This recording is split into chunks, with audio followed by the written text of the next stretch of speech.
Olá, bem-vinda, bem-vindo. Eu sou o Padre Mauro Negro, da Congregação dos Oblatos de São José, e falo do Centro de Espiritualidade Josefina, na cidade de Apucarana, no Paraná, com o programa Querigma e Catequese, Liturgia Dominical, Leituras e Contextos. Mas hoje nós não vamos falar da liturgia dominical, nós vamos falar da liturgia da solenidade de Nossa Senhora Aparecida, padroeira do Brasil. Eu não tive a oportunidade de controlar ainda, mas eu creio que quase todos os países que têm algum tipo de influência cristã católica têm uma devoção específica a Maria. Então, por exemplo, a França, Lourdes, Salete, são muito importantes essas devoções, esses títulos marianos, com seus santuários e tudo que está em torno aí a eles, a esses santuários. A Polônia, Nossa Senhora a Virgem Negra, Częstochowa, Jasna-Góra, Virgem Negra, santuário muito bonito e significativo, assim, bem clássico. O México, Guadalupe, famoso santuário enorme, realmente muito amplo, com milhares e milhares de pessoas, praticamente todos os dias. Outros santuários também, por exemplo, na Itália, muitos santuários marianos, sem dúvida, a padroeira da Itália, Nossa Senhora de Loreto, que é o primeiro santuário mariano, inclusive, da igreja, né? Não a primeira igreja mariana, ou basílica mariana, no mundo, no Ocidente. Mas no Ocidente e no mundo é o primeiro santuário mariano. Não basílica, mas santuário, que é específico.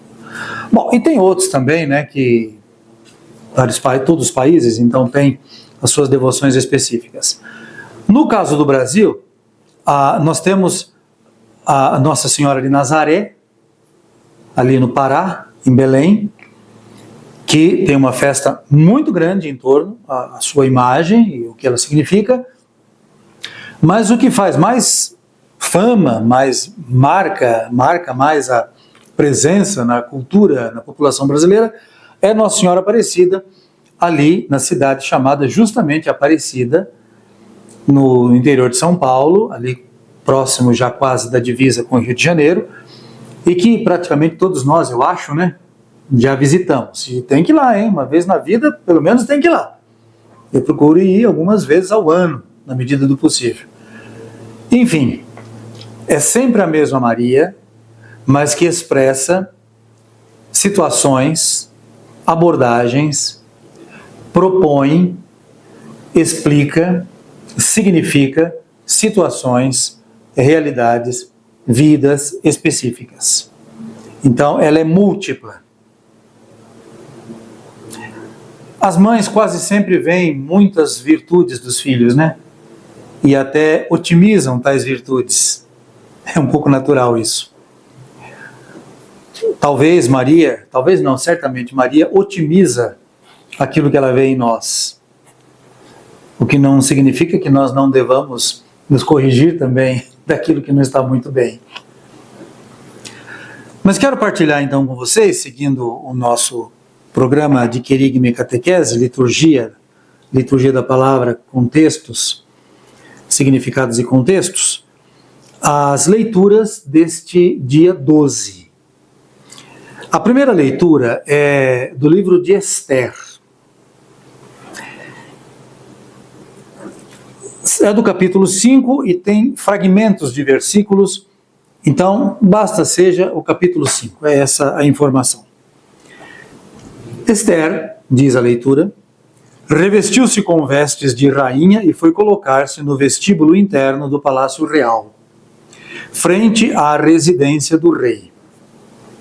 O rei estava sentado no trono real, na sala do trono, frente à entrada.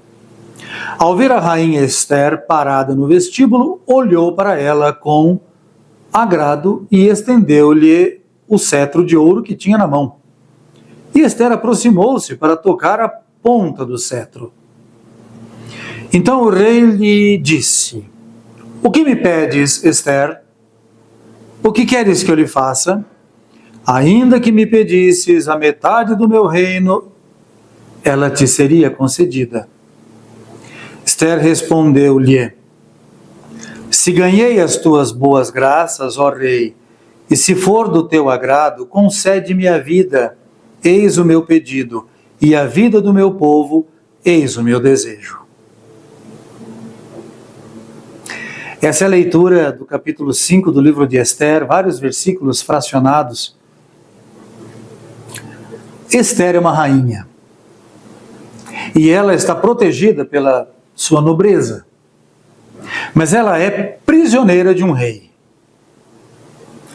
E parece que o rei se encanta com ela, e está até apaixonado por ela. Então ele, num ímpeto de deslumbre, encanto e desejo, chega até a rainha e oferece-lhe até a metade do seu reino. O que é bastante, né? A Esther poderia ter pedido a realeza, ela já é rainha, mas ela podia ter pedido a realeza do outro reino, da onde ela está presa. Ela podia ter pedido riqueza, viagens, criadas e criados, e vantagens pessoais, né?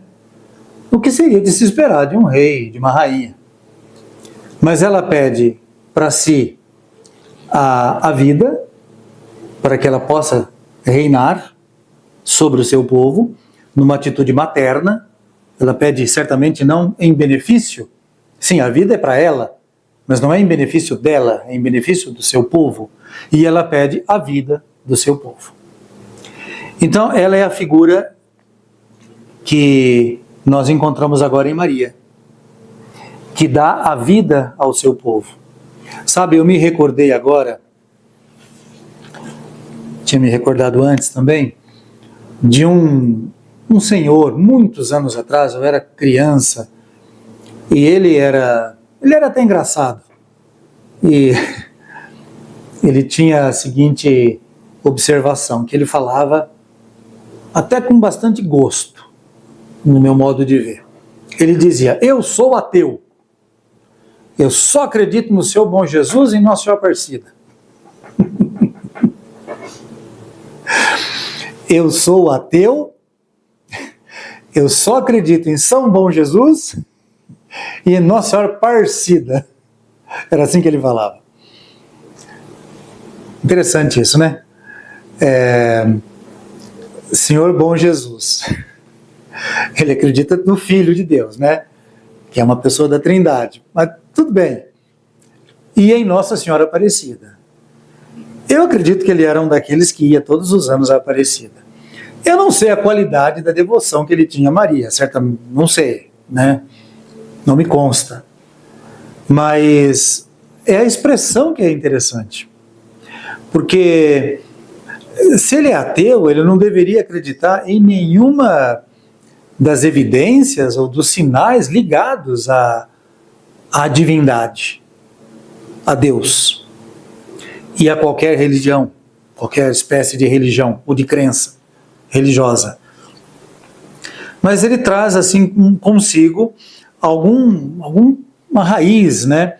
Certamente baseada em algum sentimento antigo, familiar, alguma ideia cultural, seja católica ou não, que tem a ver com a deusa mãe. Pode ser que ele misture um pouco as coisas e resulte tudo na figura de Maria, tudo bem. Olha, eu acredito e temos certeza que Deus, ele vai encontrar sempre um fiozinho para puxar. E para encontrar nesse fiozinho os bons desejos, os bons pensamentos, enfim, a vida das pessoas, mesmo que elas não tenham tido clareza na sua fé ou nas suas devoções. Mas a Esther ensina que o importante é aquilo que Maria faz. Os olhos, o afeto, a vida voltados, todos eles para Deus. E é isso que a gente ouve no Evangelho. É do Evangelho segundo João, capítulo 2, versículos de 1 a 11. Vocês sabem que esse trecho é o famoso trecho da água em vinho. O primeiro sinal de Jesus no Evangelho segundo João. Vou ler. Naquele tempo, houve um casamento em Caná, na Galileia. A mãe de Jesus estava presente. Também Jesus e seus discípulos tinham sido convocados para o casamento. Convidados para o casamento. Como o vinho veio a faltar, a mãe de Jesus lhe disse: eles não têm mais vinho. Jesus respondeu-lhe: mulher, por que dizes isso a mim? Minha hora ainda não chegou. Sua mãe disse aos que estavam servindo: fazei o que ele vos disser. Estavam 6 talhas de pedra colocadas aí para purificação, que os judeus costumam fazer. Em cada uma delas cabiam mais ou menos 100 litros. Jesus disse aos que estavam servindo: enchei as talhas de água. Encheram-nas até a boca. E Jesus disse: agora tirai e levai ao mestre-sala. E eles levaram. O mestre-sala experimentou a água que se tinha transformado em vinho. Ele não sabia de onde vinha, mas os que estavam servindo sabiam, pois eram eles que tinham tirado a água. O mestre-sala chamou então o noivo e lhe disse: todo mundo serve primeiro o vinho melhor, e quando os convidados já estão embriagados, serve o vinho menos bom. Mas tu guardaste o vinho melhor até agora. Este foi o início dos sinais de Jesus. Ele o realizou em Caná da Galileia e manifestou a sua glória. E os seus discípulos creram nele. Bom, amigas e amigos, o acento deste evangelho está na ação de Jesus. Jesus que muda a água em vinho. E tem tudo a ver, porque vinho, videira, faz uma menção claríssima a muitas passagens do Antigo Testamento, que indicam sempre estas realidades, vinho, videira, uvas, como sinais de abundância. E com abundância vem a vida, vem a esperança, vem a realização, a história que a gente pode fazer. Então, esses sinais são os sinais do reino de Deus. Não é à toa que depois Jesus oferece o seu corpo e sangue nas formas de pão e de vinho. Porque são os sinais da abundância e sinais da vida que brota do seu lado aberto na cruz. E quando Jesus muda a água em vinho de modo extraordinário, e o mestre-sala fica todo espantado, né, dizendo que todo mundo serve primeiro o vinho bom e depois, quando está todo mundo já embriagado, não sabe distinguir nada, então aí serve qualquer vinho. Mas você guardou o melhor vinho até agora, dizendo: agora chegou a plenitude da revelação. É isso que o Evangelho de João quer dizer. Chegou Jesus, a plenitude da revelação. E o resultado do primeiro sinal de Jesus, no Evangelho segundo João, são 6 ou 7 os sinais que Jesus realiza no Evangelho segundo João. Quase todos eles têm a resposta da fé. E este tem a resposta da fé dos seus discípulos sobre ele. Então, este é o sinal principal do evangelho que nós ouvimos hoje. Mas tudo isso acontece por quê? Porque alguém provoca a situação. É possível, podemos pensar que se Maria não tivesse intervindo neste momento, Jesus talvez tivesse continuado na festa e as coisas teriam caminhado normalmente. Mas Maria, que estava muito ligada nas coisas, percebe o embaraço. Não em evidência, mas talvez lá nos bastidores, da festa. E chega até Jesus, eles não têm mais vinho. Parece que não quer dizer nada, mas quer dizer tudo. Porque Jesus parece que fica um pouco também no vácuo.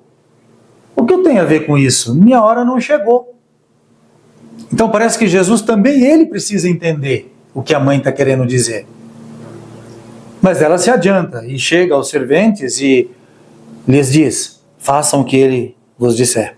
E Jesus manda que encham as talhas, que depois tirem a água, levem ao mestre-sala, o mestre-sala experimenta e fica todo mundo admirado e os seus discípulos creram em Jesus. Mas por quê? Porque Maria se adiantou e fez a coisa acontecer. Isso é bonito da gente ver. O primeiro sinal de Jesus no Evangelho segundo João é Maria. E o último sinal, ou parte do último sinal, Maria tem a ver.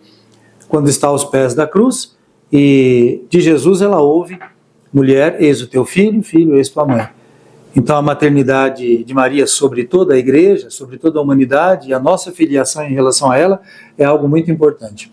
Por isso que o cristianismo sempre, até o século XVI, o cristianismo e todas as formas de cristianismo, que me consta, todas tiveram uma adesão muito grande a Maria, a mãe de Jesus, todas. Várias igrejas, várias seitas que apareceram nas igrejas, muitas igrejas aí deram seitas, as igrejas orientais, ritos ocidentais que tiveram muitas expressões ao longo dos séculos. Hoje a gente conhece o rito católico latino, que é o que a maioria de nós professa, mas existem outros ritos também dentro da Igreja Católica, tem outras maneiras de ser cristão, de ser católico também, que se expressa de maneira diferente. Mas a figura de Maria está sempre muito presente, demais. Nas igrejas orientais a mesma coisa, muita presença de Maria, todas as igrejas valorizam demais a figura de Maria. No século XVI teve a Reforma Protestante, e uma das coisas que foram jogadas assim, meio que na enxurrada, foi um momento de uma revolução que aconteceu na Europa e atingiu também as Américas, foi justamente a figura de Maria. É uma pena. Embora muitas igrejas, por exemplo, eu conheço a igreja luterana, que tem correntes luteranas que valorizam demais Maria por causa do Magnificat, que Maria diz no Evangelho segundo Lucas. Então, eu sei que existe, da parte deles, pelo menos dos mais tradicionais, uma abordagem muito carinhosa em relação a Maria e o respeito dela enquanto mãe de Deus, porque os que professam o cristianismo professam que Jesus é o Filho de Deus e nascido de Maria. Então é inegável a maternidade de Maria sobre Jesus. A maternidade divina de Maria sobre Jesus é inegável. Se a gente nega, a gente deixa de ser cristão. Isso é importante. E nós, católicos, devemos também expressar a nossa devoção, mas antes da devoção, ou de modo mais maduro talvez, o amor. Porque a devoção, com todo respeito, ela é meio inconsequente, ela mistura muitas coisas, ela coloca todo mundo no mesmo plano, sabe? E é aquilo que uma amiga minha me disse há pouco, coloca a figura de Maria do lado de figuras de outras religiões, de Buda, não sei de que mais, de outros símbolos de cultos não católicos. Então é uma salada assim mista, né? Um balaio de gato. São devoções e tem o seu valor, mas ela é muito assim confusa, exagerada. O amor um amor que pressupõe equilíbrio, não estou falando paixão, estou falando amor. Possui equilíbrio, maturidade, consequência, ele é mais tranquilo, ele vai mais longe. Então nós devemos ter amor a Maria. Como é que a gente consegue? As devoções, o terço, o ofício divino de Nossa Senhora, quem faz, né? A participação em festas marianas como esta de Nossa Senhora Aparecida, eu acho muito importante. Me chamou muita atenção quando eu vivi um tempo na Itália, que no dia 8 de dezembro, uma festa mariana também, né? 8 de dezembro, a Imaculada Conceição, e na Itália é dia normal de trabalho, cair na semana é dia normal, mas as igrejas, elas funcionam como no domingo, o povo vai em massa, mais até do que nos domingos. É aquela história que tem gente que não vai na igreja, mas vai em Aparecida. Não quero dizer que todo mundo faz isso com qualidade, mas vai. E é aquela confusão, né? Porque nem a casa da mãe é confusa mesmo, né? Chegam os filhos, vai jogando as coisas tudo para lá e para cá, e se amontoando. É a casa da mãe, é assim. Mas a gente precisa, então, sair da devoção e ir para o amor, através do terço, através das preces, através das celebrações litúrgicas, através do conhecimento do mistério de Deus em Maria, importante isso, e da imagem que ela dá à igreja, porque Maria e a igreja, eu sou a igreja, você é a igreja também. A imagem de Maria está em nós, porque nós somos igreja, e a imagem e a igreja se espelha em Maria. E é isso que nos fala a segunda leitura do Apocalipse, que nós vamos ouvir agora. Capítulo 12, fragmentado do Apocalipse. Apareceu no céu um grande sinal, uma mulher vestida de sol, tendo a lua debaixo dos pés e sobre a cabeça uma coroa de 12 estrelas. E ela deu à luz um filho homem, que veio para governar todas as nações com cetro de ferro. Mas o filho foi levado para junto de Deus e do seu trono. Quando viu que tinha sido expulso para a terra, o dragão começou a perseguir a mulher que tinha dado à luz o menino. A serpente, então, vomitou como um rio de água atrás da mulher, a fim de a submergir. A terra, porém, veio em socorro da mulher. Então, essa é a leitura do Apocalipse, capítulo 12, que são trechos selecionados da liturgia da Imaculada Conceição, de agosto. E aqui é bem essencial. Aparece então esse dragão, lá na Imaculada Conceição, em agosto, o dragão era descrito. Então ele era vermelho, cor de fogo, tinha 7 cabeças, 10 chifres, e tinha um rabo que levava 1/3 das estrelas do céu. Bicho feio. Só que mais do que feio, ele é amedrontador. Ele gera medo nas pessoas com a feiura, porque, no fundo, ele não tem tanto poder. Porque se ele fosse realmente um dragão poderoso, ele não levaria só 1/3 das estrelas do céu com a cauda. Ele levaria todas as estrelas. Se ele fosse realmente assim, poderoso, forte, ele seria mais equilibrado, ele teria 7 cabeças e 14 chifres. Ou 7 cabeças e 7 chifres, ou sei lá, 10 cabeças e 20 chifres, entende? Os números não estão batendo. Então ele mais causa medo. Só que ele é perigoso. E a mulher, ela dá à luz o filho vai para o céu, parece que Deus se esquece da terra. Parece que Deus não age. E quando a gente mais precisa, parece que Deus falha. Pois é, onde é que está Deus? No céu, reinando? E não toma conta dos sofrimentos dos seus filhos aqui na terra? O que eu acabei de dizer, claro, estou emprestando a minha voz às muitas maneiras de questionar Deus. E eu já li muita coisa, já ouvi, você também, gente que diz, eu deixei de acreditar em Deus quando meu filho teve câncer. Eu deixei de acreditar em Deus quando não aconteceu aquilo que eu pedi, ou quando eu vi a injustiça, ou quando, né? Porque a gente sempre espera de Deus uma tutela. Deus nos ensina, mas nem sempre a gente gosta de aprender.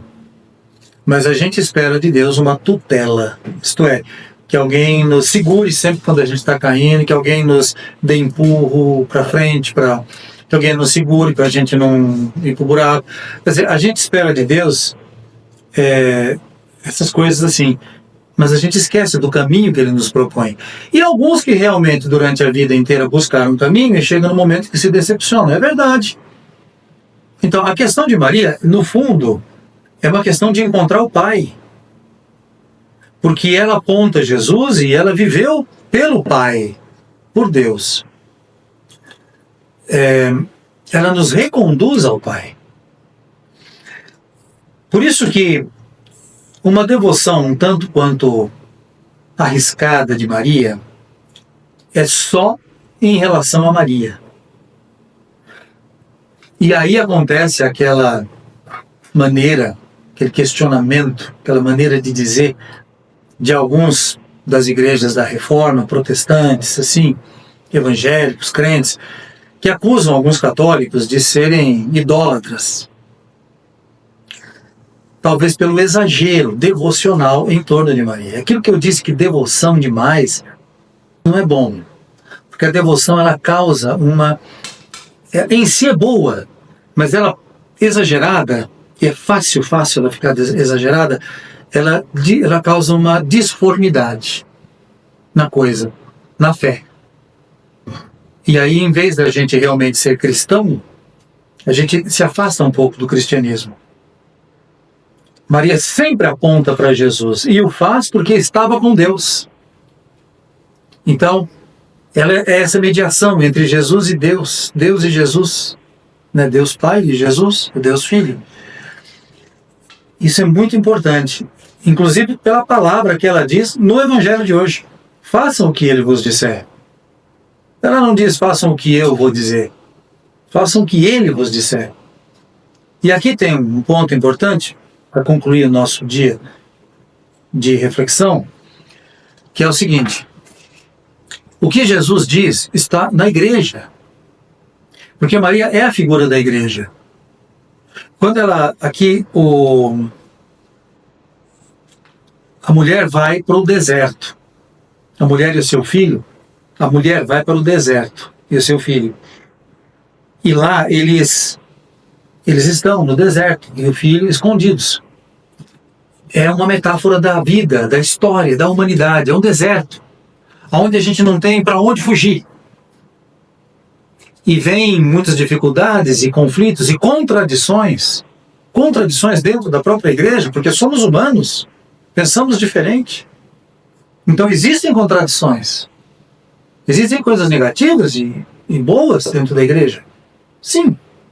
E a gente vai saber viver com isso, conviver com isso. Sempre foi assim, sempre. E teve épocas piores, até quem estuda um pouco a história da igreja teve épocas piores.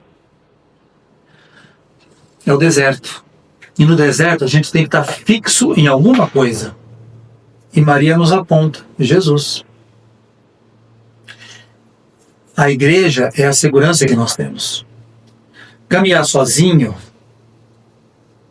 para algumas pessoas é confortável porque elas não precisam dar satisfação para ninguém.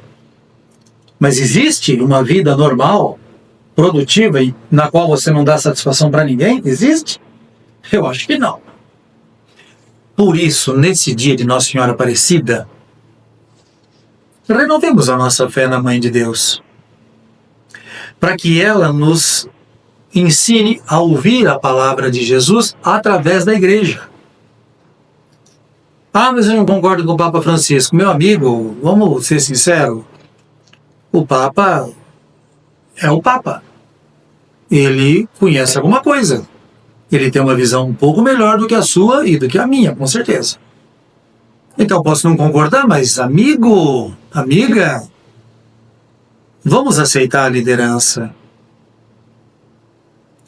Aceitar a liderança só no momento que nos é confortável é bom, né? Eu gosto também. Quando a liderança diz tudo que eu quero ouvir.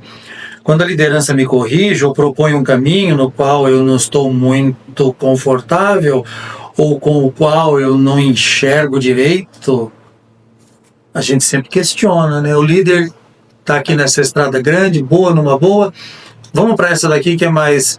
É o caminho certo, mas é acidentado, é difícil, é mais longo. Ah, não, para quê? Para ir lá. Vou aqui nesse outro aqui, esse aqui tá bom. É assim. Eu discordo. É um direito. Mas não é um ato de fé.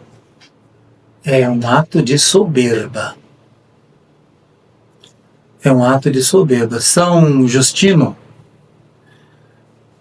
bispo de Antioquia,